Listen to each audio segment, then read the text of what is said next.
ஊடக நண்பர்கள் அனைவருக்கும் வணக்கம்.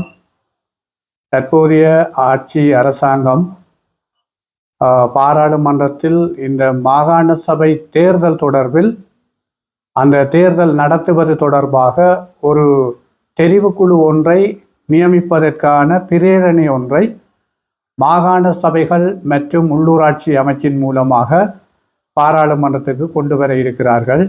உண்மையிலே இந்த மாகாண சபை தேர்தல் தற்போதைய அரசாங்கம் நடாத்துவதற்கு இந்த தெரிவுக்குழு என்பது அவசியமா இல்லையா என்று பார்த்தால் அவசியமற்றது ஒன்று. ஏனென்றால் இந்த அரசாங்கம் பாராளுமன்றத்தில் 3/2 பெரும்பான்மைக்கு அதிகமாக 159 பாராளுமன்ற உறுப்பினர்களின் ஆதரவை கொண்டிருக்கின்ற இந்த அரசாங்கம் உண்மையிலே இந்த மாகாண சபை தேர்தலை நடத்த வேண்டுமாக இருந்தால் பாராளுமன்றத்துக்குள் ஒரு நாளில் ஒரு மணித்தியாலத்தில் கடந்த 2017ஆம் ஆண்டு கொண்டு வரப்பட்ட 17ஆம் இலக்க சட்டத்தை மாற்றியமைத்து உடனடியாக பழைய முறை மூலம் தேர்தலை நடத்த முடியும். அவ்வளவுக்கான அதிகாரமும் பலமும் இந்த அரசாங்கத்திடம் இருக்கிறது. அவ்வாறு இருந்து கொண்டும் அனுரகுமார அரசாங்கம் ஏன் இந்த தெரிவு குழுவை கொண்டு வருகிறது என்று சொன்னால், இந்த தேர்தலை உண்மையிலேயே உடனடியாக நடத்த அவர்களுக்கு விருப்பமில்லை.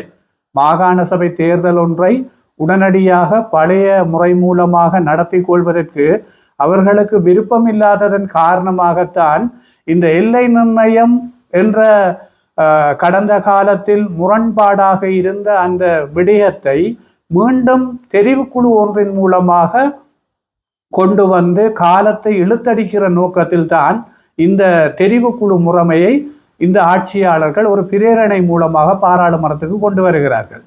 ஆகவே கடந்த காலத்தில் எதிர்கட்சியில் இருந்த அன்றகுமார திசாநாயக்க உள்ளிட்ட தரப்பினர் கடந்த கால ஆட்சியாளர்கள் இப்படியான தெரிவுக்குழுக்கள் கொண்டு வருகிற போது பாரிய அளவில் விமர்சித்தவர்கள். உண்மையிலே இந்த தெரிவுக்குழு என்பது காலத்தை கடத்துகிற நாடகம். அது எல்லோருக்கும் தெரியும். இலங்கை ஆட்சியாளர்கள் வரலாற்றில் எல்லோருமே அறிந்த உண்மை, இந்த தெரிவுக்குழுக்கள் ஆணைக்குழுக்கள் என்பது எல்லாம் காலத்தை கடத்தி பாதிக்கப்பட்ட மக்களுக்கு நீதியை நீர்த்து போக செய்கிற ஒரு விவகாரம்தான். ஆகவே அதே மாதிரியான ஒரு நிலைப்பாடுதான் இந்த மாகாண சபை தேர்தல் நடத்துவதற்கான தெரிவுக்குழு என்பதும் அப்படியான ஒரு நாடகத்தை ஆட முயற்சிப்பதற்காகத்தான் இது கொண்டு வரப்படுகிறது. உண்மையிலேயே இந்த அரசாங்கம் தற்போது அண்மை காலத்தில் ஏற்பட்ட இந்த டிவா புயல் காரணமாக பாரிய அழிவை நாடு முழுவதும் உள்ள மக்கள் சந்தித்திருக்கிறார்கள். வாழ்வாதாரம் பின்னோக்கி சென்றிருக்கிறது. நாடு மீள கட்டுமானங்களுக்கு உட்படுத்தப்பட இன்னும் ஒரு 2 ஆண்டுகள் தேவைப்படுகிறது. அப்படியான ஒரு சூழலில் இந்த அரசாங்கத்தினுடைய திட்டங்கள் செயற்பாடுகள் போன்றவற்றை உடனடியாக விரிவாக்கம் செய்து நடத்துவதற்கு உண்மையிலேயே கைகொடுக்கக்கூடிய ஒரு கட்டமைப்பு மாகாண சபைதான்.